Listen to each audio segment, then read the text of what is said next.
வணக்கம், வந்தனம், நமஸ்தே, நமஸ்கார் எல்லாருக்கும் இனிய காலை வணக்கம் மக்களே. நான் உங்கள் Sanju. Welcome to Sanju current affairs. இன்னைக்கு இந்த வீடியோல நம்ம என்ன பார்க்க போறோம் அப்படின்னா, மே 7, 8, 9ஆம் தேதியுடைய கரண்ட் அஃபேர்ஸ் தான் மக்களே பார்க்க போறோம். நம்ம மே 3ஆம் தேதியிலிருந்து வீடியோ போடல. மே 3ல இருந்து நேத்து 8ஆம் தேதி வரை வீடியோ போடல. ஸோ இன்னைக்கு பார்க்கக்கூடிய வீடியோல நம்ம 7, 8, 9 நம்ம முடிச்சிருவோம். நாளைக்கு 10ஆம் தேதி உள்ளது பார்ப்போம். சண்டே ஒரு நாள் இருக்குல்ல, அந்த சண்டேல வந்து மிச்சம் இருக்கக்கூடிய அந்த 3, 4, 5, 6க்கான வீடியோவை நம்ம சேர்த்து பார்த்துடலாம். ஓகேவா? ஏன்னா மொத்தமா நம்ம சேர்த்து ஒரே வீடியோல பார்க்க கஷ்டம். அதனால தான் இந்த மாதிரி பிரிச்சு பிரிச்சு பார்க்குறோம். ஓகேவா? ஸோ நம்ம ஆல்ரெடி அதாவது சொன்னோம் கொஞ்சம் சில அதாவது ஒரு இஷ்யூவே இல்லாம ஒரு இஷ்யூ, அதனால தான் வந்து வீடியோ போட முடியல. கொஞ்சம் அதாவது மைண்ட் டயர்ட் மாதிரி ரொம்ப இதா இருந்துச்சு. ஒரு சின்ன பிரேக் எடுத்துட்டு மறுபடியும் ஸ்டார்ட் பண்ணியாச்சு. இனிமே ரெகுலரா நம்மளுடைய வீடியோ அப்படிங்கிறது வந்துரும். ஓகேவா? ஸோ இப்போ நம்ம வந்து கிளாஸ்க்குள்ள போயிடலாம் மக்களே. ஸோ எப்பவும் போல கிளாஸ் ஸ்டார்ட் பண்ணோம்னா நம்ம ஃபிளாஷ்பேக் பார்த்துடலாம். ஸோ ஃபிளாஷ்பேக் மே 1, 2ஆம் தேதிக்கான ஃபிளாஷ்பேக் உங்களுக்கு ஞாபகம் இருக்கும்னு நினைக்கிறேன். ஸோ தமிழ்நாடு காவலர் தினம் எப்போ அப்படிங்கிற ஆன்சர் மறக்காம போடுங்க பார்ப்போம். என்னைக்கு கொண்டாடினாங்க அப்படின்னு. ஸோ அதற்கப்புறம் வந்து நமக்கு கேஸ்ட் சென்சஸ் அதாவது நமக்கு எந்த தேசிய மக்கள் தொகை கணக்கெடுப்புடன் சாதிவாரி மக்கள் தொகை கணக்கெடுப்பு நடத்துவாங்க அப்படின்னா 16. அடுத்த கேள்வி வந்து மிகப்பெரிய மதுபானி ஓவியம், லார்ஜஸ்ட் மதுபானி பெயிண்டிங் வந்து நமக்கு பீகார்ல வந்து அமைக்கப்பட்டது. அடுத்த கேள்வி, முதல் வேவ்ஸ் உச்சி மாநாடு எங்க நடைபெற்றது அப்படின்னா மும்பைல. அடுத்த கேள்வி, who is appointed as the chairman of National Security Advisory Board, தேசிய பாதுகாப்பு ஆலோசனை குழுவின் தலைவராக தேர்ந்தெடுக்கப்பட்டவர் அலோக் ஜோஷி. அடுத்த கேள்வி நமக்கு ப்ராஜெக்ட் குயிப்பர் அப்படிங்கிறது வந்து இந்த குயிப்பர் திட்டம் அமேசானுடையது.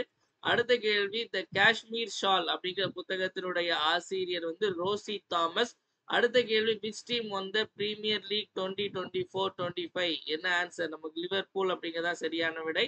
அடுத்த கேள்வி நமக்கு இன்டர்நேஷனல் லேபர் டே, சர்வதேச தொழிலாளர் தினம் நமக்கு மே 1.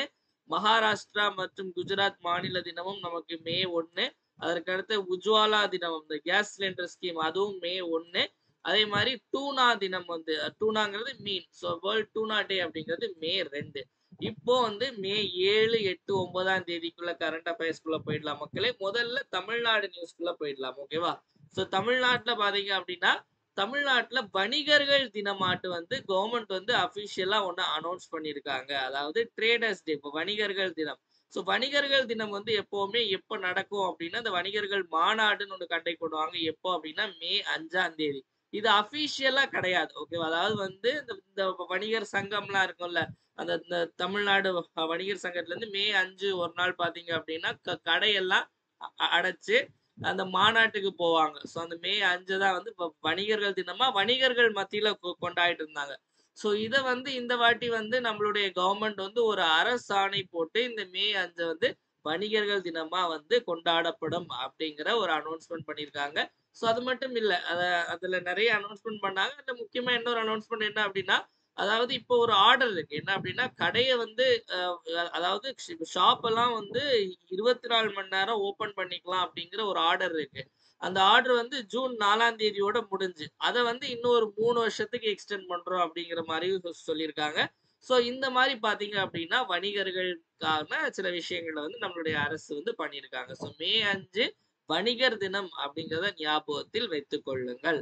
அடுத்த கேள்வி பாத்தீங்க அப்படின்னா, which state is the largest textile exporter of India, இந்தியாவின் மிகப்பெரிய ஜவுளி ஏற்றுமதி செய்யும் மாநிலம் எது அப்படின்னு பாத்தீங்க அப்படின்னா, நம்ம தமிழ்நாட்டுல வச்சிருக்கும் போதே தெரியும். ஸோ இதுக்கான ஆன்சர் வந்து தமிழ்நாடு தான். ஸோ அதிக அளவுல எவ்வளவு அளவுலன்னு பாத்தீங்க அப்படின்னா, அதாவது இந்தியால 26.81% இந்த ஜவுளி ஏற்றுமதி வந்து எங்க இருந்து பண்றாங்க அப்படின்னா நம்ம தமிழ்நாட்டுல இருந்து தான் பண்றாங்க.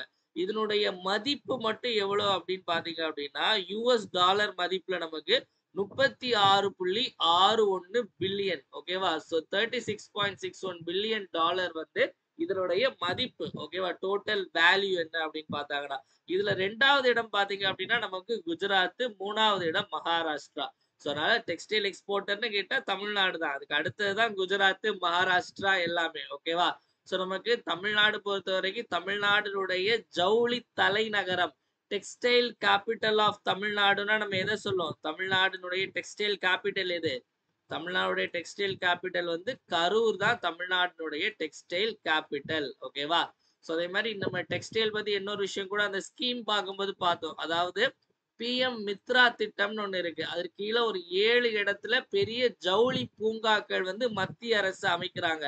அதுல தமிழ்நாட்டுல எங்க அமைக்கிறாங்க அப்படின்னா விருதுநகர் மாவட்டத்துல பிஎம் மித்ரா பார்க் அப்படின்னு சொல்லுவாங்க. பார்க்னா ஒண்ணும் இல்ல, பெரிய ஒரு ஜவுளி பூங்கா எங்க அப்படின்னா விருதுநகர் மாவட்டத்துல. ஓகேவா? சோ அதே மாதிரி தமிழ்நாட்டுல வந்து இன்னொரு முக்கியமான விஷயம் என்ன அப்படின்னா வந்து அமைச்சரவையில இலாக்கா மாத்திருக்காங்க. ஆல்ரெடி பார்த்தோம், நம்ம வந்து பொன்முடி அப்புறம் வந்து செந்தில் பாலாஜி அவர்களை வந்து அமைச்சரவையை விட்டு நீக்கிட்டாங்க. சோ இப்ப 2 பேருக்கு மாத்திருக்காங்க. என்ன மாத்திருக்காங்க அப்படின்னா முக்கியமான 2 துறை. அதாவது இந்த கனிம வளம் மினரல்ஸ் இருக்குல்ல மக்களே, இந்த குவாரி எல்லாம் அடிச்சு வந்து கொள்ளையடிப்பாங்கல்ல, அதெல்லாம் அதை வந்து பாத்துக்கிறதுல தடுக்கிறதுக்கானதான் இந்த கனிம வளத்துறையெல்லாம் இருக்கு. சோ கனிம வளம், அதுக்கப்புறம் சட்டத்துறை. ஓகேவா?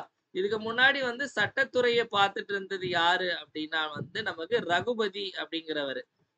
கனிம வளத்தை பார்த்துட்டு இருக்கவர் வந்து துரைமுருகன். ஓகேவா? சோ இப்போ இந்த 2 பேருக்குள்ளதை மாத்திருக்காங்க. இனிமே வந்து ரகுபதி அவர்கள் வந்து கனிம வளத்துறை பார்ப்பாரு. துரைமுருகன் வந்து சட்டத்துறையை பார்ப்பார். ஆல்ரெடி இவர்கிட்ட துரைமுருகன் கிட்ட வந்து நீர்வளத்துறையும் இருக்கு.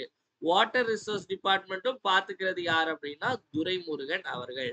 இவர்தான் அவை முன்னவர் அவர்கள். ஏன்னா வந்து அந்த நம்மளுடைய சட்டமன்றத்திலே வந்து ரொம்ப மூத்த ஆள்லாம் யார் அப்படின்னா துரைமுருகன் அவர்கள் தான்.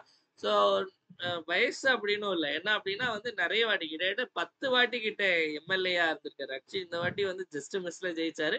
பட் சின்னதா ஜெயிச்சானா பெருசா ஜெயிச்சானா, ஜெயிக்கிறது தானே. சோ அதனால இப்போ இவருக்கு வந்து இலாக்காவை மாத்திருக்காங்க. ஓகேவா? சோ அடுத்த கேள்வி போயிடலாம் மக்களே. அது மாதிரி இந்த இந்த டெக்ஸ்டைல் டிபார்ட்மெண்ட்டுக்கு தனியா ஒரு போர்ட்டல் ஒண்ணு சமீபத்துல லான்ச் பண்ணாங்க. பரிதி பரிதி 24x25. ஓகேவா? பரிதி அப்படிங்கிற ஒரு இணையதளம். அந்த பரிதி இணையதளம் வந்து எந்த துறையோடு தொடர்புடையது அப்படின்னு கேட்டாங்க அப்படின்னா டெக்ஸ்டைல்ஸ், ஜவுளி துறையோடு தொடர்புடையது அப்படிங்கிறத ஞாபகத்துல வச்சுக்கோங்க. ஓகேவா? சோ அடுத்த கேள்வி போயிடலாம் மக்களே. So next national news. So national நியூஸ்ல வந்து நம்ம கரண்ட் அஃபேர்ஸ் போடாத நேரத்துல வந்து வாரே வந்துடுச்சு, அதாவது போரே வந்துடுச்சு மக்களே. சோ வந்து என்ன அப்படின்னா வந்து name the operation launch by India against Pakistan terrorist. Pakistan பயங்கரவாதிகள் எதிராக இந்தியா தொடங்கிய நடவடிக்கையின் பெயர் என்ன? இதுக்கு முதல்ல என்னன்னு பாத்தீங்க அப்படின்னா இதுக்கு எல்லாமே வந்து நம்ம எதையும் ஆரம்பிச்சது எல்லாமே அவங்கதான். ஓகேவா? சோ ஆரம்பிச்சது யாரு அப்படின்னா எப்போ அப்படின்னா ஏப்ரல் 22ஆம் தேதி பஹல்கம் அப்படிங்கிற இடம். சோ இந்த பஹல்கம் அப்படிங்கிற இடத்துல வந்து அப்பாவி டூரிஸ்ட் மேல டெரரிஸ்ட் வந்து அட்டாக் நடத்தினாங்க. ஓப்பன் ஃபயரிங், அதாவது அப்படியே வெட்ட வெளியில சுட்டாங்க.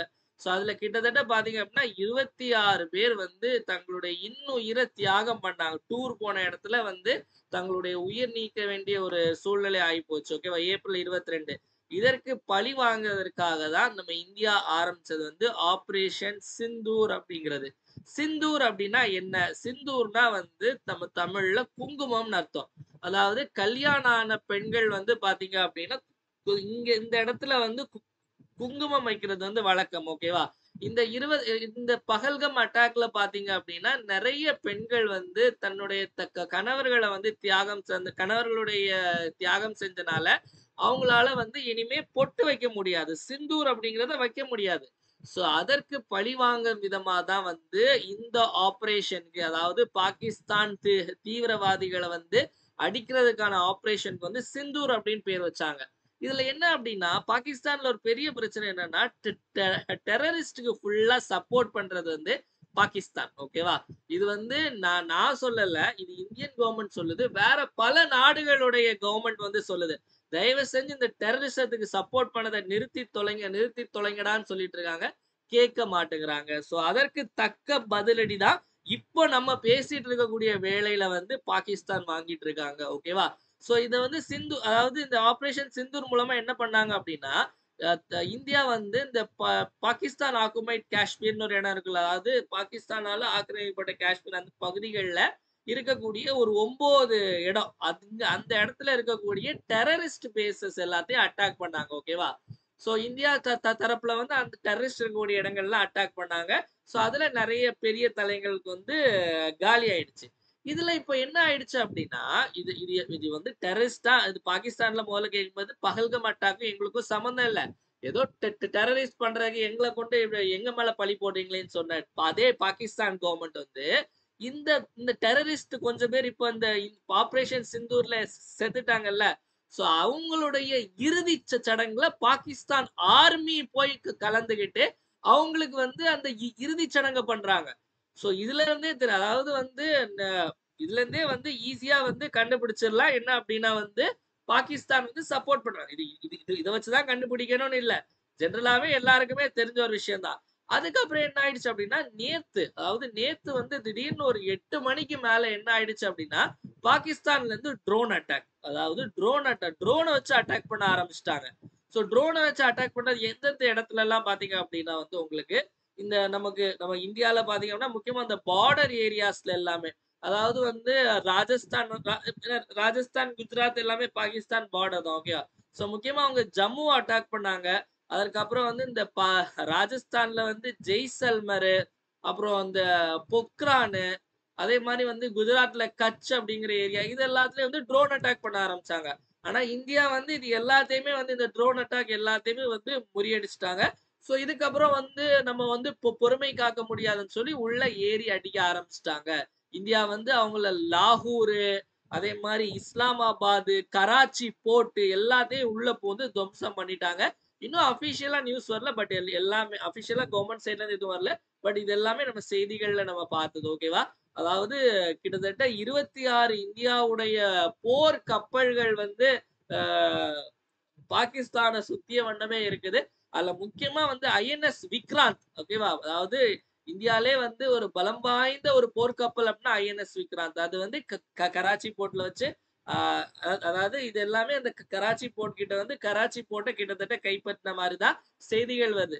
லாஸ்டா வந்து இந்தியா எப்போ கராச்சி அட்டாக் பண்ணுச்சு அப்படின்னா 1971 போர்ல. ஓகேவா. சோ அதற்கப்புறம் இப்பதான் அட்டாக் பண்றோம். சோ அது மட்டும் இல்லாம வந்து பாகிஸ்தான் பிரதமர் சபாஷ் ஷரீப் இருக்காருல, அவருடைய வீட்டு பக்கத்திலேயே குண்டு வெடிப்பு. ஓகேவா. சோ அதனால என்ன ஆயிருக்கு அப்படின்னா வந்து அவரை வந்து வேற இடத்துக்கு மாத்திட்டாங்க. ஏதோ பங்கர்ல ஒளிஞ்சு இருக்கிறதா சொல்றாங்க. இது மட்டும் இல்லாம இதுதான் வாய்ப்பு, அதாவது இந்த எரியிற வீட்டுல புடுங்கிறது லாபம் அப்படின்னு சொல்லிட்டு வந்து ஒரு பழமொழி சொல்லுவாங்க. சோ அதன்படி அங்க பாகிஸ்தான்ல வந்து ஒரு குரூப் இருக்காங்க, பலுச்சிஸ்தான் விடுதலை படை, பலுச்சிஸ்தான் லிபரேஷன் ஆர்மி அப்படிங்கிறது. சோ வந்து ஒவ்வொரு ஊர்லயும் ஒரு செப்பரேட்டிஸ்ட் இருப்பாங்கல்ல, எங்களுக்கு தனியா பிரிச்சு கொடுத்துருங்க அப்படின்னு சொல்லிட்டு அப்படி உள்ள ஒரு குரூப் தான் அந்த பலுச்சிஸ்தான். ஓகேவா. அந்த பலுச்சிஸ்தான் லிபரேஷன் ஆர்மி. சோ இவங்களும் என்ன பண்ணிட்டாங்க அப்படின்னா பாகிஸ்தான் ஆர்மியை அட்டாக் பண்ண ஆரம்பிச்சிட்டாங்க. சோ இந்த மாதிரி பாகிஸ்தானை வந்து சுத்தி வளைச்சு இது பண்ணிட்டு இருக்காங்க. என்ன நடக்க போகுது அப்படிங்கறது தெரியல. பாகிஸ்தான் என்ன ஆக போகுது அப்படிங்கறத பாப்போம். ஓகேவா. அதே மறுபடியும் சொல்லிடுறேன், தீவிரவாதத்துக்கு வந்து மதம் அப்படிங்கிறது ஒண்ணு கிடையாது. ஓகேவா. அதை மட்டும் ஞாபகம் வச்சுக்கோங்க. நிறையவே நம்ம சொல்ற கருத்துக்கு வந்து கமெண்ட் செக்ஷன்ல, அதுக்கப்புறம் வந்து டிஎம்ல வந்து சார் எப்படி சார் நீங்க அவங்க இப்படி சொல்லலாம் அப்படிலாம் இல்ல. இது வந்து நான் சொல்றேன், தீவிரவாதத்துக்கு மதம் அப்படிங்கிற ஒண்ணு கிடையாது. ஓகேவா. சோ அப்ப இந்த ஆபரேஷனுடைய பேர் ஆபரேஷன் சிந்தூர். ஓகேவா. அதே மாதிரி இந்த ஆபரேஷன் இந்த அபியாஸ் இருக்குல்ல, இந்த ஆபரேஷன் அபியாஸ் அப்படிங்கிறது என்ன அப்படின்னா நமக்கு வந்து நம்ம மினிஸ்ட்ரி ஆஃப் ஹோம் அஃபேர்ஸ் இருக்குல்ல, உள்துறை அமைச்சகத்துல இருந்து ஒரு ஆர்டர் கொடுத்தாங்க. அதாவது எல்லா ஊர்லயும் வந்து இந்த ஒரு போர் ஒத்திகை பண்ணணும், போர் ஒத்திகை. சோ அதுல வந்து பெங்களூர்ல நடந்த போர் ஒத்திகை, சிவில் மாக் ட்ரில். ஓகேவா. அந்த civil mock drill, civil defence mock drill உடைய பெயர் தான் வந்து அபியாஸ் அப்படின்னு வச்சிருக்காங்க. ஓகேவா. அதே மாதிரி இந்த சிவா ஆபரேஷன் சிவா அப்படிங்கிறது என்ன அப்படின்னா, இந்த டைம்ல வந்து எல்லாமே வந்து அமர்நாத் யாத்திரைக்கு போவாங்க. அந்த யாத்திரைக்கு வந்து இந்தியன் ஆர்மி கொடுக்கக்கூடிய அந்த பாதுகாப்புடைய பேர், அந்த இதுதான் பேர் வந்து ஆபரேஷன் சிவா. அப்ப ஆபரேஷன் சிவா வந்து அமர்நாத் யாத்திரையினோடு தொடர்புடையது அப்படிங்கறத ஞாபகம் வச்சுக்கோங்க. சோ இந்தியாவும் பாகிஸ்தானும் வந்து நம்ம 1971 வந்து சண்டை போட்டாங்க. சோ அப்போ நடந்த ஆபரேஷனுடைய பேர்ல என்ன, operation Trident, operation cactus Lily அப்படின்னு சொல்லுவாங்க. அது மாதிரி கார்கில் 1999 பாத்தீங்க அப்படின்னா ஆபரேஷன் விஜய். ஓகேவா. விஜய் என்றால் வெற்றி என்று அர்த்தம். ஓகேவா. வெற்றி கழகம் தான். ஓகேவா. 71 வந்து operation Trident, operation cactus lily. 99ல ஆபரேஷன் விஜய், 2025ல ஆபரேஷன் சிந்தூர். ஓகேவா? அடுத்து போயிடலாமா? சோ நெக்ஸ்ட் போயிடலாம் மக்களே. ஒரே வந்து ரத்தம் தெரிக்கிற மாதிரி ஒரே ஆக்ஷன் படம் பார்த்த மாதிரி இருந்துச்சு. அப்படியே வந்து கொஞ்சம் அப்படியே வந்து ஸ்ட்ராபெரி சாப்பிட்டுட்டு போலாம். சோ ஸ்ட்ராபெரி சாப்பிடணும்னா எங்கன்னா ஸ்ட்ராபெரி ஃபெஸ்டிவலுக்கு போகணும். அப்ப ஸ்ட்ராபெரி திருவிழா எங்க நடைபெறுது அப்படின்னு கேட்டாங்க அப்படின்னா மேகாலயால தான் வந்து ஸ்ட்ராபெரி திருவிழா நடைபெறுது. மேகாலயால இன்னொரு ஃபெஸ்டிவலும் கண்டக்ட் பண்ணுவாங்க. நான் ஆல்ரெடி சொன்னேன், ஞாபகம் இருக்கா? செரி பிளாசம் ஃபெஸ்டிவல். ஆக்சுவலி இந்த செரி பிளாசம் ஃபெஸ்டிவல் அப்படிங்கிறது வந்து ஜப்பான்ல நடக்கும். ஓகேவா? அதாவது இந்த போட்டோ எல்லாம் பார்த்திருப்பீங்க, இந்த கொரியன் டிராமா எல்லாம் பாத்தீங்கன்னா திருப்பி என்னன்னா அதாவது வந்து இந்த மரங்கள் எல்லாமே வந்து பூக்கள் எல்லாம் அப்படி வந்து பிங்க் கலரு ஒயிட் கலரா அப்படியே அந்த ஊரே பார்க்க வந்து செம்ம ஒரு மாதிரி போட்டோஜெனிக்கா இருக்கும். சோ அந்த மாதிரி இது நீங்க வந்து ஜப்பான்லயோ இல்ல சவுத் கொரியாலயோ தான் போய் இந்த செரி பிளாசம பார்க்கணும்னு அவசியம் இல்லை. நம்ம ஊர்லயே எல்லாம் இருக்கு. மேகாலயால போனா அந்த செரி பிளாசம் ஃபெஸ்டிவலும் நீங்க பார்க்கலாம். இந்தியால வந்து ஸ்ட்ராபெரி வந்து எங்க அதிகமா விளையுது அப்படின்னு பாத்தீங்க அப்படின்னா மகாராஷ்டிரால தான் வந்து ஸ்ட்ராபெரி அதிகமா விளையக்கூடிய இடம் எது அப்படின்னா மகாராஷ்டிரா. மகாராஷ்டிரால முக்கியமா பாத்தீங்க அப்படின்னா மகாபலேஸ்வர் அப்படின்னு ஒரு இடம் இருக்கு. அந்த மகாபலேஸ்வர் தான் வந்து என்னன்னு சொல்லுவாங்க அப்படின்னா இந்தியாவுடைய ஸ்ட்ராபெரி தோட்டம், அதாவது ஸ்ட்ராபெரி கார்டன் ஆஃப் இந்தியா. அப்ப இந்தியாவின் ஸ்ட்ராபெரி தோட்டம் என்று அழைக்கப்படும் நகரம் எது அப்படின்னு கேட்டா மகாபலேஸ்வர். மகாபலேஸ்வர் மகாபலேஸ்வர் அப்படிங்கிற இடம் எங்க இருக்கு அப்படின்னா மகாராஷ்டிரால. ஸ்ட்ராபெரி கார்டன் ஆஃப் இந்தியா, இந்தியாவின் ஸ்ட்ராபெரி தோட்டம் அப்படின்னு அழைக்கப்படக்கூடிய இடம். ஓகேவா? அடுத்த போயிடலாமா? சோ நெக்ஸ்ட் வந்து அவார்டு.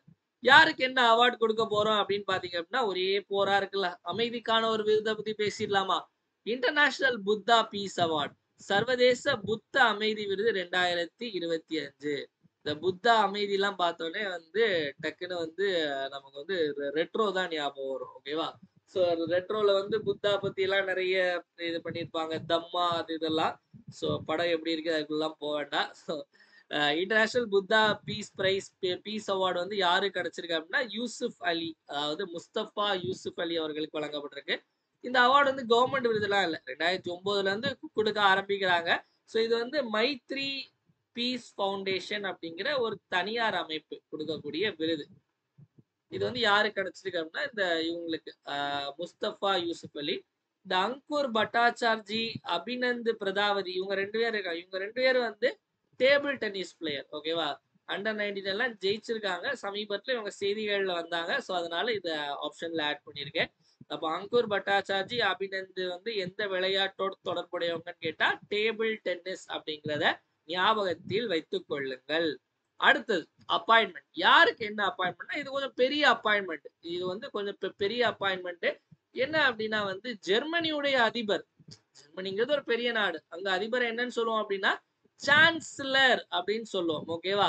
நமக்கு இந்த இந்த யூனிவர்சிட்டி சான்சலர் மாதிரிலாம் இல்ல. இது வந்து அங்க சான்சலர், அதாவது நம்ம யூனிவர்சிட்டி சான்சலரை தமிழ்ல வேந்தர் அப்படின்னு சொல்லுவோம். அங்க வந்து அதிபர், அந்த நாட்டினுடைய அதிபர். அந்த நாட்டினுடைய அதிபராக தேர்ந்தெடுக்கப்பட்டவர் யார் அப்படின்னா ஃப்ரெட்ரிச் மர்ஸ். ஆல்ரெடி நம்ம பார்த்தோம், பட் ஆனா மறுபடியும் வந்து அதாவது இப்பதான் கன்ஃபார்ம் ஆயிருக்கு. ஓகேவா? ஃப்ரெட்ரிச் மர்ஸ் அப்படிங்கிறவரு எப்பவுமே வந்து இந்த அதாவது பெரிய பெரிய ஆள்கள் அதாவது தேர்ந்தெடுக்கப்படும் போது எந்த கட்சியை சேர்ந்தவங்க அப்படின்னு சொல்லிட்டு ஞாபகம் வச்சுக்கோங்க. கிறிஸ்டியன், அதாவது Christian Democratic Union of Germany. Christian Democratic Union of Germany அப்படிங்கிறது, அதாவது ஜெர்மனி கிறிஸ்தவ ஜனநாயக ஒன்றியம். ஜெர்மனி கிறிஸ்தவ ஜனநாயக ஒன்றியம், Christian Democratic Union of Germany. அதான் இந்த கட்சியை சேர்ந்தவர் தான் வந்து ஃப்ரெட்ரிச் மர்ஸ். ஓகேவா? அடுத்தது நெக்ஸ்ட் ரிப்போர்ட்ஸ் அண்ட் இண்டிசஸ். நம்ம பார்க்க போறது 2 முக்கியமான ரிப்போர்ட்ஸ் அண்ட் இண்டிசஸ். ஓகேவா? சோ இன்னைக்கு கொஞ்சம் நிறைய கண்டென்ட்னால இமேஜஸ் ஆட் பண்ணல. சோ அதனால தப்பா எடுத்துக்காதீங்க. நம்ம எப்பவும் போல நாளையில இருந்து இமேஜஸ் எல்லாம் நம்ம ஆட் பண்ணிடுவோம். மண்டேல இருந்து ஒரு ஃபுல் ஃப்ளோல அப்படியே வந்துரும், ட்ராக்ல வந்துரும். ஓகேவா? ஏன்னா மிஸ் ஆனதெல்லாம் நம்ம கோப் அப் பண்ணுவோம்ல. சோ ரொம்ப டைம் ஆயிடும். ஓகே, அதனால தான். சோ இது ரொம்ப முக்கியமான இண்டெக்ஸ். வந்து எக்ஸாம்ல வந்து கண்டிப்பா கேட்பாங்க அப்படின்னு சொன்னா கண்ணை மூடிட்டு இந்த கேள்வியை சொல்லலாம். What is the rank of India in Human Development Index 2025? மனித மேம்பாட்டு குறியீடு 2025 இந்தியா எந்த இடத்தில் உள்ளது அப்படின்னு பார்க்கலாம். சோ முதல்ல இந்த ரிப்போர்ட்டை ரிலீஸ் பண்றது யார்? அப்படின்னு பாத்தீங்க அப்படின்னா United Nations Development Programme UNDP அப்படிங்கிற அமைப்பு தான் இந்த ரிப்போர்ட்டை வெளியிடுறாங்க. ஓகேவா? யார் வெளியிடுறாங்க? யுஎன்டிபி.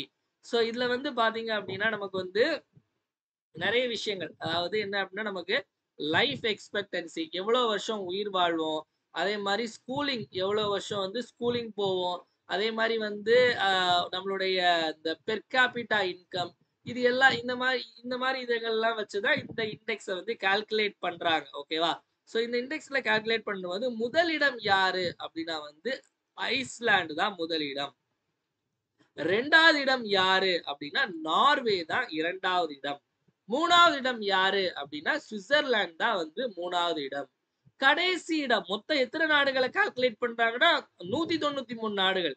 அப்போ 193வது இடம் யாரு? சவுத் சூடான் அப்படிங்கிற நாடு. அப்ப இந்தியா எத்தனாவது இடம் அப்படின்னு கேட்டா இந்தியா வந்து 130வது இடம். இந்தியாவுடைய ரேங்க் 130. இந்தியாவுடைய அந்த HDI ஸ்கோர், அதாவது human development index score, mark எவ்வளோ, அதாவது ரேங்க் பார்த்துட்டோம் 130, மார்க் எவ்வளோ அப்படின்னு கேட்டாங்க அப்படின்னா 0.685 அப்படிங்கிறது. ஸோ இது என்ன கேட்டகரியில வரும் அப்படின்னா மீடியம் ஹியூமன் டெவலப்மெண்ட் கேட்டகரி. ஓகேவா? ஸோ மீடியமான ஹியூமன் டெவலப்மெண்ட் கேட்டகரியில வருது. இந்தியா வந்து லாஸ்ட் டைம் என்ன ரேங்க் வாங்கினாங்க அப்படின்னா 133. பரவாயில்ல, கொஞ்சம் ரேங்க் வந்து முன்னேறி இருக்காங்க. ரேங்க் வந்து முன்னேறி இருக்காங்க. 133 வந்திருக்காங்க. ஓகேவா? ஸோ நம்ம பங்காளி எல்லாம் வந்து கொஞ்சம் நம்மளை விட கம்மி தான். பாகிஸ்தான் பாத்தீங்க அப்படின்னா 168 தான். ஆனா சைனா எல்லாம் பாத்தீங்க அப்படின்னா அவன் 75ல இருக்கான். ஸ்ரீலங்கா வந்து 78வது ரேங்க்ல இருக்கான். ஓகேவா? ஸோ இதுல இந்த இண்டிகேட்டர்ஸ் எல்லாம் பாத்தீங்க அப்படின்னா இந்தியாவுடைய லைஃப் எக்ஸ்பெக்டன்சி, ஓகேவா, இந்தியர்கள் வந்து சராசரியா எவ்வளவு நாள் வாழ்வாங்க அப்படிங்கிறது வந்து எல்லாமே வந்து ஏறி இருக்கு. எல்லாத்தையும் நம்ம ஏறுமுகமா தான் இருக்கும். ரேங்க்லயே ஏறி இருக்குன்னு சொல்லும்போது எல்லாத்துலயும் நம்ம ஏறதான் செஞ்சிருக்கோம். எவ்வளவு வந்திருக்கு அப்படின்னு பாத்தீங்கன்னா 72 வயசு வரைக்கும் சராசரியா ஒரு இந்தியர் உயிர் வாழ்வாங்க. ஸோ இப்போ நம்ம எவ்வளவு வயசு இருக்கு கிட்ட எல்லாம் பார்த்துட்டு இருக்கவங்களாம் ஒரு 20s 30sல இருப்பீங்களா? கண்டிப்பா இன்னும் ஒரு 40-50 வருஷம் உயிர் வாழ்வீங்க. ஓகேவா? அதே மாதிரி வந்து ஆவரேஜா வந்து ஸ்கூலிங், ஓகேவா, அதாவது வந்து ஸ்கூலிங் வந்து எவ்வளவு வருஷம் வந்து படிக்கிறாங்க அப்படின்னா 13. அதுல ஆவரேஜா சராசரியா பாத்தீங்க அப்படின்னா 6.9 வருஷம் ஸ்கூலிங் படிக்கிறாங்க. அதாவது ஸ்கூலிங் வந்து 13 வருஷம் ஸ்கூலிங், சராசரியா 6.9. அதே மாதிரி வந்து பெர்காபிட்டா இன்கம் அப்படின்னா தனிநபர் வருமானம், கிராஸ் நேஷனல் இன்கம்ல வச்சு கணக்கிடுறாங்க. இது எவ்வளவு அப்படின்னா $9,047 யுஎஸ் டாலர். இந்த இந்த நல்லா புரிஞ்சுக்கோங்க, பெர் கேபிட்டா இன்கம் வந்து இந்த கிராஸ் நேஷனல் இன்கம்ல தான் கணக்கிடுறாங்க. $9,047. ஓகேவா? இதெல்லாம் வந்து இதுல முக்கியமானது. இதுல இதை தாண்டி இதுல கேள்விகள் பெரிய அளவுக்கு வர வாய்ப்புகள் இல்லை. ஓகேவா? ஸோ ரேங்க் எவ்வளோ மார்க், என்னென்ன இண்டிகேட்டர்ஸ், எவ்வளோ லைஃப் எக்ஸ்பெக்டன்சி, ஸ்கூலிங் இயர் எவ்வளோ, அது எவ்வளோ, இது எவ்வளோ, யார் வெளியிடுறா, இவங்களுக்கு எவ்வளோ மார்க், அவங்களுக்கு எவ்வளோ மார்க், இந்த மாதிரி கேட்பாங்க. ஸோ அமெரிக்காவை நோட் பண்ணிக்கலாம். அமெரிக்காவுடைய ரேங்க் 17. ஓகேவா? டன். அடுத்த போயிடலாமா? ஸோ நெக்ஸ்ட் பாத்தீங்க அப்படின்னா உலக பத்திரிகை சுதந்திர குறியீடு. What is the rank of India in World Press Freedom Index? உலக பத்திரிகை சுதந்திர குறியீட்டில் இந்தியா எந்த இடத்தில் உள்ளது அப்படின்னு கேக்குறாங்க. முதல்ல இதை யார் வெளியிடுறாங்க அப்படின்னு பாத்தீங்க அப்படின்னா reporters without borders. Reporters without borders அப்படிங்கிற அமைப்பு தான் இதை வந்து வெளியிடுறாங்க. ரிப்போர்ட்டர்ஸ் வித்தவுட் பார்டர்ஸ் அப்படிங்கிற அமைப்பு. இதுல வந்து என்னன்னா எந்த அளவுக்கு, அதாவது இது அதாவது பத்திரிகையுடைய குவாலிட்டி, அதாவது ஜேர்னலிசம் உடைய குவாலிட்டி பத்தி பேசல. ஓகேவா? எந்த அளவுக்கு சுதந்திரமா ஒரு செய்தியை வெளியிட முடியுது அப்படிங்கிற பட்டியல்ல முதல் இடத்துல யார் இருக்காங்க அப்படின்னு பாத்தீங்க அப்படின்னா அங்க நம்ம 2வது இடத்துல யார பார்த்தோம்? நார்வே பார்த்தோமா? இதுல முதல் இடத்துல நார்வே இருக்காங்க. 2வது இடத்துல யாரு அப்படின்னு பாத்தீங்க அப்படின்னா எஸ்டோனியா அப்படிங்கிற நாடு இருக்காங்க. அதே மாதிரி இதுல கடைசி இடம், அதாவது கடைசி இடம் யாரு அப்படின்னு பாத்தீங்க அப்படின்னா எரிட்ரியா அப்படிங்கிற ஒரு நாடு இருக்காங்க. ஓகேவா? எரிட்ரியா அப்படிங்கிற நாடு தான் வந்து கடைசி இடத்துல இருக்காங்க. அப்ப இந்தியா எத்தனாவது இடம் அப்படின்னு பாத்தீங்க அப்படின்னா இந்தியா 151வது இடம். லாஸ்ட் டைம் வந்து 159ல இருந்தாங்க. இந்த பரவாயில்ல, இந்த வாட்டி வந்து மேல வந்துட்டாங்க, 151க்கு வந்துட்டாங்க. பட் இருந்தாலும் வந்து பத்திரிகை சுதந்திரத்துல 151 அப்படிங்கிறது கொஞ்சம் வருத்தப்பட வேண்டிய விஷயம் தான். ஓகேவா? எல்லா வருஷமும் வந்து மே 3ஆம் தேதி பாத்தீங்க அப்படின்னா உலக பத்திரிகை சுதந்திர தினம், வேர்ல்ட் பிரஸ் ஃப்ரீடம் இண்டெக்ஸ் அப்படின்னு கொண்டாடும். இதெல்லாம் நம்ம சண்டே கரண்ட் அஃபேர்ஸ்ல பார்ப்போம். மே 3, 4, 5, 6ல. அந்த நாள் அன்னைக்கு இந்த ரிப்போர்ட்ட வெளியிடுறாங்க. நல்லா ஞாபகம் வச்சுக்கோங்க. இன்னைக்கு 2 இண்டெக்ஸ் பார்த்துருக்கோம். ஒண்ணு 130, இன்னொன்னு 151. ஓகேவா? அதே மாதிரி இன்னொரு சந்தோஷமான விஷயம் உங்ககிட்ட ஷேர் பண்ணணும்னு நினைச்சேன். 2A மெயின்ஸ் ரிசல்ட் வந்துச்சு. ஓகேவா? அதுல வந்து நம்ம கிட்ட வந்து டெஸ்ட் பேட்ச் ஜாயின் பண்றவங்க, வீடியோ கிளாஸ் ஜாயின் பண்ண நிறைய ஸ்டூடெண்ட்ஸ் வந்து நிறைய நல்ல ரேங்கே எடுத்திருக்காங்க. ஓகேவா? ஸோ அதாவது ரேங்க் 86 அவங்க கிட்ட அத நிறைய ஸ்டூடெண்ட்ஸ் கேட்டாங்க, சார் எப்படி படிக்கணும்னு சொல்லுங்க அப்படின்னு சொல்லிட்டு. ஸோ கண்டிப்பா அவங்க வந்து அவங்க எப்படி படிச்சாங்க அப்படிங்கிற அந்த டிப்ஸ் அண்ட் ஸ்ட்ராட்டஜியை கண்டிப்பா ஒரு வீடியோவாட்ட வந்து அவங்க கிட்ட பேசி நம்ம போடலாம். அவங்களுக்கு ஓவரால் ரேங்க் 86, கம்யூனல் ரேங்க் 20. கண்டிப்பா வந்து லெவல் 12ல இருக்கக்கூடிய போஸ்டிங் ஷோரா கிடைச்சிரும். அவங்க நேம் திவ்யதாரணி. நம்ம கிட்ட வீடியோ கிளாஸ் அண்ட் டெஸ்ட் பேட்சும் போட்டிருந்தாங்க குரூப் 2A. இப்போ நம்மளுடைய ஆஃபீஸர்ஸ் பேட்ச் குரூப் 1லயும் வந்து டெஸ்ட் பேட்ச் அட்டென்ட் பண்ணிட்டு இருக்காங்க. ஸோ இப்போ ரொம்பவே ஹாப்பியான ஒரு விஷயம். அதே மாதிரி இன்னும் நிறைய பேர் டாப் 300க்குள்ளே 2-3 பேர் இருந்தாங்க. டாப் 300க்குள்ள நிறைய பேர் இருந்தாங்க.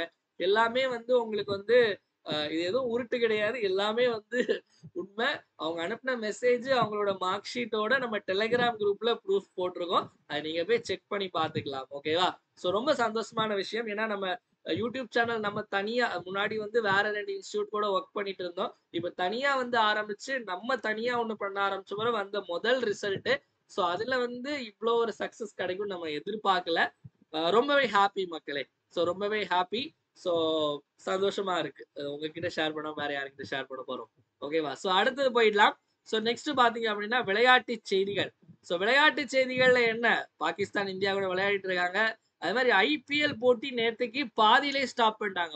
அதாவது நேற்றுக்கு பஞ்சாப் டெல்லி மேட்ச் 10.1 ஓவர்ஸ்ல பாதியிலே ஸ்டாப் பண்ணிட்டாங்க. எங்க மேட்ச் தரம்சாலால கண்டக்ட் பண்ணிட்டு இருந்தாங்க. ஸ்டாப் பண்ணிட்டாங்க பாதியிலே. ஐபிஎல் நடக்குமா நடக்கலையாங்கிறது தெரியல இனிமே. அதாவது ஐபிஎல் நடக்கல, கால்ட் ஆஃப் அப்படின்னா வந்து சென்னை ஃபேன்ஸ் மாதிரி யாரும் சந்தோஷப்பட மாட்டாங்க. ஓகேவா? ஸோ இப்போ அடுத்த போயிடலாம். விச் டீம் வந்து Kalinga super cup 2025 2025 Kalinga super கோப்பை வென்ற அணி எது? இப்போ முதல்ல கலிங்கா கோப்பை வந்து எந்த விளையாட்டோடு தொடர்புடையதுன்னு கேட்டாங்கன்னா ஃபுட்பால். ஓகேவா? கலிங்கா கப் அப்படிங்கிறது ஃபுட்பால். இதுல யார் ஜெயிச்சாங்க அப்படின்னா கோவா ஃபுட்பால் கிளப். கோவா தான் ஜெயிச்சாங்க. ஓகேவா? அடுத்தது நெக்ஸ்ட் இம்பார்ட்டன்ட் டேஸ், முக்கியமான தினங்கள். பார்டர் ரோட்ஸ் ஆர்கனைசேஷன் டே, எல்லை சாலைகள் அமைப்பு தினம். அதாவது எல்லை சாலைகள் அமைப்பு தினம்னா இதை ரைசிங் டேன்னு சொல்லுவாங்க. ரைசிங் டேனா எப்ப ஆரம்பிச்சாங்க அப்படின்னு பாத்தீங்க அப்படின்னா மே 7, 1960ல ஆரம்பிச்சாங்க. இந்த பிஆர்ஓ அப்படிங்கிற அமைப்பு ஆரம்பிச்ச தினத்தை பிஆர்ஓ டேன்னு கொண்டாடும். மே 7 தான் நமக்கு பார்டர் ரோட்ஸ் ஆர்கனைசேஷன் டே. ஓகேவா? இன்னொரு விஷயம், பாகிஸ்தான் பைலட் யாரையும் நம்ம பிடிச்சு வச்சிருக்கதா நியூஸ். ஓகேவா? நம்மளுடைய பிஎஸ்எஃப் பார்டர் செக்யூரிட்டி ஃபோர்ஸ் உடைய குவிக் ரெஸ்பான்ஸ் டீம்னு ஒன்று இருப்பாங்க. அவங்க வந்து 2 பாகிஸ்தான் பைலட்ஸை வந்து பிடிச்சு வச்சிருக்கதாட்டு ஒரு செய்தி. எல்லாமே நம்ம ஏதோ வந்து உளவுத்துறையில வச்சுலாம் சொல்லலை. அதாவது சில நியூஸ் சேனல்ஸ் இருக்காங்க, ஹிந்தியில இங்கிலீஷ்ல எல்லாம் டப்புன்னு நிறைய பிரேக்கிங் போடுவாங்க. ஸோ அதை பார்த்துதான் வந்து நம்ம சொல்றது. தெரியல எந்த ஆத்தென்டிகேட்டடா இருக்கணும், அதனால தான் அவங்க பேரை சொல்லிடுறேன். ஓகேவா? ஸோ அடுத்து போயிடலாம். வேர்ல்டு அத்லெட்டிக்ஸ் டே, உலக தடகள தினம் இன்னைக்கு அப்படின்னா அதுவும் நமக்கு மே 7ஆம் தேதி தான் நம்ம கொண்டாடுறோம் வேர்ல்டு அத்லெட்டிக்ஸ் டே. நெக்ஸ்ட் உலக தலசேமியா தினம். அது என்ன சேமியா? தலசேமியா அப்படிங்கிறது வந்து மே 8ஆம் தேதி. ஓகேவா? இது வந்து ஒரு வகையான ஒரு பிளட் டிசீஸ். ஓகேவா? ஒரு பிளட் ஒரு ரத்த வகை, ஒரு ரத்த நோய். ஓகேவா? ரத்த சம்பந்தப்பட்ட ஒரு நோய். அதாவது நம்ம வந்து உடம்புல வந்து ஹீமோகுளோபின் வந்து செக்ரீட் ஆகலாம். அந்த ஹீமோகுளோபினுடைய செக்ரீஷன் கம்மி ஆகக்கூடிய ஒரு நோய் தான் வந்து இந்த தலசேமியா அப்படிங்கிற நோய். ஓகேவா? ஸோ மே 8ஆம் தேதி இது வந்து இதனுடைய விழிப்புணர்வு தினம் வந்து அனுசரிக்கப்படுகிறது. அடுத்தது உலக செஞ்சிலுவை தினம், ரெட் கிராஸ் டே. அதாவது ரெட் கிராஸ் அப்படிங்கிறது ஒரு பெரிய ஒரு தன்னார்வ தொண்டு நிறுவனம் தான் இந்த ரெட் கிராஸ் சொசைட்டி அப்படிங்கிறது. ஓகேவா? ஸோ இந்த ரெட் கிராஸ் சொசைட்டி அப்படிங்கிறது இந்த ரெட் கிராஸ் சொசைட்டிக்காக ஒரு டே இருக்கு. என்னைக்கு அப்படின்னா மே 8. ஸோ இந்த மே 8 எதனால கொண்டாடுறாங்க அப்படின்னா ஹென்ரி டுனாண்ட் அப்படின்னு ஒருத்தர் இருக்கார். ஓகேவா? ஹென்ரி டுனாண்ட். ஓகேவா? எப்ப பிறந்தார் அப்படின்னா மே 8, 1828. இவரு தான் வந்து இந்த ரெட் கிராஸ் அப்படிங்கிற அமைப்பை வந்து ஆரம்பிச்சவர். ஸோ அதனால அவருடைய பர்த் ஆனிவர்சரி, பிறந்த தினத்தை வந்து நம்ம உலக செஞ்சிலுவை தினம், வேர்ல்ட் ரெட் கிராஸ் டே சொல்றாரு. இவர் சாதாரண ஆள்லாம் இல்ல. இவர் வந்து ஆக்சுவலி சுவிட்சர்லாந்துல உள்ளவரு. இவரு அதாவது நமக்கு நோபல் பரிசு, அதாவது அமைதிக்கான முதல் நோபல் பரிசை வாங்கினவர் இவர்தான். 1901ல அமைதிக்கான முதல் நோபல் பரிசை வாங்கினவர் வந்து நம்ம ஹென்றி தான். ஓகேவா? சோ அதனால கொஞ்சம் முக்கியமான ஆள் தான். ஓகேவா? நெக்ஸ்ட் பாத்தீங்க அப்படின்னா நம்மளுடைய challengers batch group 2 and 2A preliminary test series வந்து ஆரம்பிக்க போறோம். என்னையில இருந்து அப்படின்னா மே 19ஆம் தேதியில இருந்து ஆரம்பிக்க போறோம் மக்களே. மொத்தம் 50 டெஸ்ட். செப்டம்பர் 28ஆம் தேதி எக்ஸாம். ஒரு நம்ம கிட்டத்தட்ட ஜூன், ஜூலை, ஆகஸ்ட், செப்டம்பர் கிட்டத்தட்ட வந்து ஒரு உங்களுக்கு 4 மாசம் மேலேயே இருக்குது. ஸோ 50 டெஸ்ட் பொறுமையா உட்காந்து நீங்க நல்லா கிளியரா எல்லாமே அட்டன் பண்ணலாம். இதுல வந்து உங்களுக்கு நீங்க எதர் அதாவது general studies plus general English இல்ல ஜெனரல் தமிழ் நீங்க எடுத்துக்கலாம். ஓகேவா? இல்ல உங்களுக்கு புக் வைஸ் டெஸ்ட்ல இருந்தே ஆரம்பிப்போம். ஸ்கூல் புக்ல இருந்து எல்லாத்தையும் கம்ப்ளீட் பண்ணிட்டு அடுத்தது சிலபஸ் வைஸ் டெஸ்ட் கம்ப்ளீட் பண்ணிட்டு எக்ஸ்ட்ராவா வந்து current affairs, policy note, budget எல்லா டெஸ்ட்டையும் நம்ம கம்ப்ளீட் பண்ணுவோம். ஸோ மொத்தம் 50 டெஸ்ட் மக்களே. ஸ்கெடியூல் டெலிகிராம் குரூப்ல இருக்கு, நீங்க செக் பண்ணி பார்த்துக்கலாம். இதுல வந்து கூகுள் ஃபார்ம் டெஸ்ட் இருக்கும். உங்களுக்கு கொஸ்டின் பேப்பர் பிடிஎஃப், எக்ஸ்பிளேஷன் பிடிஎஃப்பும் அனுப்பிடுவோம். இது போக உங்களுக்கு வந்து ரேங்க் லிஸ்ட்டும் நம்ம போடுவோம். டாப் 5 ரேங்க் லிஸ்ட் டெலிகிராம் இதுல போடுவோம். இந்த பேட்ச்ல ஜாயின் பண்ணணும்னு நினைக்கிறவங்களுக்கு 9442755642 அப்படிங்கிற இந்த நம்பருக்கு 2499. ஓகேவா? நம்ம லாஸ்ட் டைம் நம்ம வந்து வின்னர்ஸ் பேட்ச் 2999 போட்டிருந்தோம். ஆஃபர் பிரைஸ்ல 2499. ஸோ இந்த அமௌண்ட் யாரெல்லாம் ஜாயின் பண்ணிக்கிறேன் இந்த நம்பருக்கு இந்த அமௌண்ட்டை ஜிபே அல்லது போன்பே பண்ணிட்டு இதே நம்பருக்கு வாட்ஸ்அப்ல ஸ்கிரீன்ஷாட் அனுப்பி ஜாயின் பண்ணிக்கலாம். கொஸ்டின் பைலிங்குலா தான் இருக்கும். தமிழ்லயும் இருக்கும், இங்கிலீஷ்லயும் இருக்கும். நல்லா சொல்றேன், இந்த ஸ்கெடியூலை மட்டும் நீங்க ஃபாலோ பண்ணுங்க. அதாவது நல்லா புரிஞ்சுக்கோங்க. இப்போ யாரெல்லாம் வந்து கரெக்டா வந்து போஸ்டிங் வாங்கி நல்ல ரேங்க் எடுத்திருக்காங்களோ எல்லாருமே வந்து நம்ம டெஸ்ட் சீரிஸ் இல்ல எந்த ஒரு டெஸ்ட் சீரிஸா இருந்தாலும் கரெக்டா ஃபுல் அண்ட் ஃபுல்லா டாப் டு பாட்டம் ஸ்கெடியூல ஃபாலோ பண்ணவங்களா தான் இருப்பாங்க. ஸோ அதனால ஜாயின் பண்றீங்க அப்படின்னா கண்டிப்பா நீங்க உங்களுக்கு பாஸ் ஆகணும்னு நினைச்சு நீங்க பாஸ் ஆகணும்னு நினைச்சா மட்டுமே ஜாயின் பண்ணுங்க. இல்லாம ஃபுல்லா பாதியில 2 டெஸ்ட் அட்டன் பண்ணிட்டு போறது அப்படிலாம் தயவு செஞ்சு இருக்காதீங்க. ஃபுல்லா அட்டன் பண்ணுங்க. கண்டிப்பா வந்து ரிசல்ட் கிடைக்கும். ஓகேவா?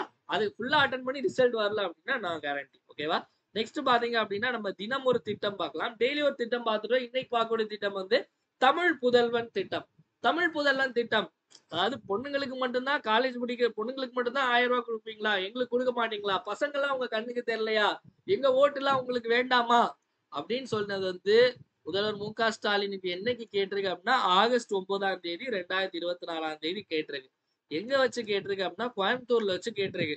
கேட்டதுக்கு அப்புறம் தான் என்ன சொன்னாரு, 6ஆம் கிளாஸ்ல இருந்து 12ஆம் கிளாஸ் வரைக்கும் கவர்மெண்ட் ஸ்கூல்ல தமிழ் மீடியம் படிச்ச மாணவர்கள், கவர்மெண்ட் மற்றும் அதாவது கவர்மெண்ட் ஸ்கூல்ல தமிழ் மீடியம் மற்றும் இங்கிலீஷ் மீடியம் படிச்ச மாணவர்கள், அதே மாதிரி கவர்மெண்ட் எய்டட் ஸ்கூல் அரசு உதவி பெறும் பள்ளியில தமிழ் மீடியம் படிச்ச மாணவர்கள், அதே மாதிரி ஐடிஐ படிக்கக்கூடிய மாணவர்கள், இவங்க எல்லாருக்கும் வந்து 6 to 12 படிச்ச 6ஆம் கிளாஸ்ல இருந்து 12ஆம் கிளாஸ் வரைக்கும் படிச்சுட்டு காலேஜ் போகும்போது மாதம் 1000 ரூபாய் வழங்கப்படும். ஓகேவா? இது ஒரு குடும்பத்துல எத்தனை பேர் இருந்தாலும், நான் 2 ஆம்பளை பசங்களா தாராளமா தரும், படிங்க, படிப்பு தான் எல்லாம் அப்படின்னு சொல்லிட்டு ஆரம்பிக்கப்பட்ட திட்டம் இந்த தமிழ் புதல்வன் அப்படிங்கிற திட்டம். இப்போ கமெண்ட் யுவர் ஆன்சர் செக்ஷன்ல நம்ம ப்ரீவியஸ் இயர் கொஸ்டின்லாம் நம்ம பார்த்துட்டு இருப்போம். லாஸ்ட் கிளாஸ்ல கேட்ட கேள்விக்கான சரியான விடை இது ஒண்ணு மேட்ச் பண்ணாலே ஈஸியா மேட்ச் பண்ணிடலாம். ஓகேவா? நீங்கள் நலமா 2024 போன் பண்ணி கேட்பாங்க. மார்ச் 6ஆம் தேதி பார்த்தோம். இதை மேட்ச் பண்ணாலே 3 அவ்வளவுதான். ஆப்ஷன் சி அப்படிங்கிறதா சரியான விடை. அடுத்தெல்லாம் பார்த்து நம்ம டைம் வேஸ்ட் பண்ண வேண்டாம். ஆனா இங்கே பாத்துக்கோங்க, மனுநீதி திட்டம் 1969, அதே மாதிரி வந்து குரல் முற்றோதல் திட்டம் வந்து நமக்கு 2000, இல்லம் தேடி கல்வி 2021. ஓகேவா? அடுத்து இன்னைக்கான கேள்வி, which of the following are incorrectly paired? பின்வரும் சொல் எவை தவறாக பொருத்தப்பட்டுள்ளன? 2016 வந்து மாற்றுத்திறனாளிகள் உரிமைகள் சட்டம், 92 வந்து தேசிய அறக்கட்டளை சட்டம் ட்ரஸ்ட் ஆக்ட், 2013 உணவு பாதுகாப்பு சட்டம் ஃபுட் செக்யூரிட்டி ஆக்ட், 99 வந்து உணர்வாழ்வு மன்ற சட்டம். இதுல வந்து எதெல்லாம் தவறானவை? Option A 1 3, option B 1 4, option C 2 3, option D 2 4. சரியான ஆன்சர் என்ன அப்படிங்கறத மறக்காம கமெண்ட் செக்ஷன்ல கமெண்ட் பண்ணுங்க மக்களே. வீடியோ பார்த்துட்டு இருக்கவங்க மறக்காம லைக் பண்ணிட்டு வீடியோ பாருங்க. ஏன்னா உங்களுடைய லைக்ஸ் தான் என்னுடைய மோட்டிவேஷன். அதனால மறக்காம ஒரு லைக்கை தட்டி விட்டு வீடியோ பாருங்க. நெக்ஸ்ட் நம்மளுடைய 1 இயர் கரண்ட் அஃபேர்ஸ் சப்ஸ்கிரிப்ஷன் யாரெல்லாம் ஜாயின் பண்ணலையோ அவங்களுக்காக சொல்லிடுறேன். இந்த 1 year current affairs subscription join பண்றவங்களுக்கு அக்டோபர் 2024 இருந்து செப்டம்பர் 2025 வரை கரண்ட் அஃபேர்ஸ் மெட்டீரியல் ப்ரொவைட் பண்ணிடுவோம். இதுல குரூப் 1 2 4க்கானது எல்லாமே உங்களுக்கு இன்க்ளூட் ஆயிடும். ஓகேவா? ஸோ இதுல வந்து உங்களுக்கு weekly current affairs PDF provide பண்ணுவோம். வீக்லி கரண்ட் அஃபேர்ஸ் டெஸ்ட் வைப்போம். டெஸ்ட் கூகுள் ஃபார்ம்ல இருக்கும், பிடிஎஃப்பும் இருக்கும். இந்த மாதிரி மாசத்துக்கு 4 வீக்குக்கும் ப்ரொவைட் பண்ணும். இது போக monthly current affairs PDF, monthly current affairs test. இதுல தமிழ்ல மெட்டீரியல் தமிழ்லயும் இருக்கும், இங்கிலீஷ்லயும் இருக்கும் மக்களே. TNPSC, SSC, railway, TNUSRB, Pondicherry, TRB எக்ஸாமுக்கு இது மட்டுமே படிச்சா போதுமானது. இதுல மெட்டீரியல் எப்படி இருக்கும் அப்படின்னா இந்த மாதிரி தான் உங்களுக்கு பிடிஎஃப் இருக்கும். ஓகேவா? இது ஏப்ரல் 4வது வாரத்துக்கானது. நம்ம கிளாஸ்ல எடுக்கிற கண்டென்ட், கிளாஸ்ல சொல்ற எக்ஸ்ட்ரா பாயிண்ட்ஸ், கிளாஸ்ல சொல்லாத நிறைய விஷயங்கள், இன்னும் நிறைய ஆடட் பாயிண்ட்ஸ் போட்டு மெட்டீரியல் ரெடி பண்ணியிருக்கோம். இம்பார்ட்டன்ட் பாயிண்ட்ஸ்லாம் ரெட்ல ஹைலைட் பண்ணியிருப்போம். இங்கிலீஷ்லயும் இருக்கும், கீழே தமிழ்லயும் இருக்கும். டெஸ்ட் பாத்தீங்க அப்படின்னா ஒரு வாரத்துக்கு 25 கொஸ்டின். ஸோ 25 கொஸ்டினுமே உங்களுக்கு வந்து ஸ்டேட்மெண்ட் வைஸ் கேள்விகளா இருக்கும். மேட்ச் த ஃபாலோயிங், சரியான இணையை தேர்ந்தெடுக்க, இந்த மாதிரி இப்போ எப்படி ரீசெண்டா கேட்கறாங்களோ அந்த மாதிரி தான் கேள்விகள் இருக்கும். இதுல நிறைய ஸ்டாட்டிக்கான கொஸ்டின் ஆட் பண்ணியிருப்போம். ஸோ அதெல்லாம் எங்க படிக்கிறது அப்படின்னா கீழே எக்ஸ்பிளனேஷன் கொடுத்துருப்போம். இந்த எக்ஸ்பிளனேஷன்ல எல்லாமே டீட்டெயிலா கொடுத்துருப்போம். அதுல நீங்க படிச்சுக்கலாம். ஓகேவா? இதுல நம்ம எல்லாமே பைலிங்குலா தான் இருக்கும். ஸோ இந்த 1 இயர் கரண்ட் அஃபேர்ஸ் சப்ஸ்கிரிப்ஷன்ல இப்போ ஜாயின் பண்ணீங்கன்னா அக்டோபர்ல இருந்து ஏப்ரல் வரைக்கும் எல்லாமே அனுப்பிடும். அதுக்கப்புறம் வாரத்தோறும் எல்லாமே வந்துடும். ஓகேவா? இதுல ஜாயின் பண்ணாதவங்க 9445275642 அப்படிங்கிற இந்த நம்பருக்கு 750 ஜிபே அல்லது போன்பே பண்ணிட்டு இதே நம்பருக்கு வாட்ஸ்அப்ல ஸ்கிரீன்ஷாட் அனுப்பி நீங்க ஜாயின் பண்ணிக்கலாம் மக்களே. இதை மட்டும் படிச்சாலே போதுமானது. ஓகேவா? நெக்ஸ்ட் நம்மளுடைய சஞ்சு கரண்ட் அஃபேர்ஸ் அப்படிங்கிற டெலிகிராம் சேனல் இருக்கு. அந்த டெலிகிராம் சேனல் லிங்க் கீழே டிஸ்கிரிப்ஷன்ல கொடுத்துருப்போம். அதை கிளிக் பண்ணி ஜாயின் பண்ணிக்கோங்க. இல்ல டெலிகிராம்ல போய் சஞ்சு கரண்ட் அஃபேர்ஸ் டைப் பண்ணா வரும். இதுல நம்ம டெய்லி சிஏ குவிஸ் போடுவோம். அதே மாதிரி news paper cutting, important notification, news, நம்மளுடைய பேட்ச் டீடைல்ஸ், ஏதாவது ஆஃபர்ஸ், இது எல்லாமே நம்ம அதில் அப்டேட் பண்ணுவோம். அதனால நம்ம டெலிகிராம் சேனல்ல மறக்காம ஃபாலோ பண்ணி இது பண்ணுங்க. நேற்றுக்கெல்லாம் இந்தியா பாகிஸ்தான் மேட்ச் வாரம் வந்து இதை மேட்ச் மாதிரி நிறைய போட்டுட்டே இருந்தேன். காலைல இருந்துச்சு பார்க்கும்போது தான் பார்க்க இவ்வளோ போட்டிருந்தேனா அப்படிங்கிறது. ஸ்டூடெண்ட்ஸ்க்கு எல்லாம் அப்டேட் பண்ணும் அப்படிங்கிற ஒரு இன்ட்ரெஸ்ட்ல தான் எல்லாமே. நெக்ஸ்ட் இவ்வளோனா நிறைய விஷயங்கள் பார்த்தோம். ஒரு டைம் எல்லாத்தையும் ரிப்பீட் பார்த்தலாம். என் கூட சேர்ந்து நீங்களும் ஆன்சர் போடுங்க. தமிழ்நாட்டில் வணிகர்கள் தினம் மே 5ஆம் தேதி. ஓகேவா? அதுக்கு அடுத்தது வந்து மிகப்பெரிய ஜவுளி ஏற்றுமதி செய்யும் மாநிலம் வந்து தமிழ்நாடு. இந்தியா வந்து பாகிஸ்தானை போட்டு புரட்டி எடுக்கிறது வந்து operation Sindoor. Okay, operation Sindoor. Strawberry festival எங்க அப்படின்னா கோவால, சாரி மேகாலயா. கோவானே இருக்கு mind. So who won the international Buddha peace award, சர்வதேச புத்த அமைதி விருது முஸ்தபா யூசுப் அலி அவர்கள். ஓகேவா? ஜெர்மனியுடைய சான்சலர், ஜெர்மனியுடைய அதிபர் வந்து ஃப்ரெட்ரிச் மர்ஸ். ஹியூமன் டெவலப்மெண்ட் இண்டெக்ஸ்ல இந்தியாவுடைய ரேங்க் 130. அதே வந்து பத்திரிகை சுதந்திர குறியீடுல வந்து 151. கலிங்க கோப்பை ஜெயிச்சது வந்து கோவா ஃபுட்பால் அணி. ஓகேவா? பார்டர் ரோடு ஆர்கனைசேஷன் டே மே 7. உலக தடகள தினமும் மே 7. தலசேமியா தினம் மே 8. செஞ்சிலுவை தினமும் மே 8. ஓகேவா? வீடியோட எண்டுக்கு வந்தாச்சு மக்களே. வீடியோ பிடிச்சிருந்தா மறக்காம லைக் பண்ணுங்க, உங்க ஃப்ரெண்ட்ஸ் எல்லாருக்கும் ஷேர் பண்ணுங்க. வீடியோ யூஸ்ஃபுல்லா இருந்து நினைச்சீங்கன்னா மறக்காம கமெண்ட் செக்ஷன்ல வீடியோ எப்படி இருந்துச்சு அப்படிங்கிறது கமெண்ட் பண்ணுங்க. ஏன்னா உங்களுடைய கமெண்ட்ஸ் தான் என்னுடைய பூஸ்ட், போனிட்டா, ஹார்லிக்ஸ், மைலோ, காம்ப்ளான் எல்லாமே. மறக்காம கமெண்ட் செக்ஷன்ல கமெண்ட் பண்ணுங்க. டெலிகிராம்ல போடுற குவிஸ் எல்லாரும் மறக்காம அட்டென்ட் பண்ணுங்க மக்களே. மீண்டும் நாளை காலைல 7 மணி கரண்ட் அஃபேர்ஸ் கிளாஸ் சந்திப்போம். நன்றி, வணக்கம். இந்த நாள் இனிய நாளாக அமையட்டும். வாழ்க தமிழ், வளர்க தமிழ்நாடு.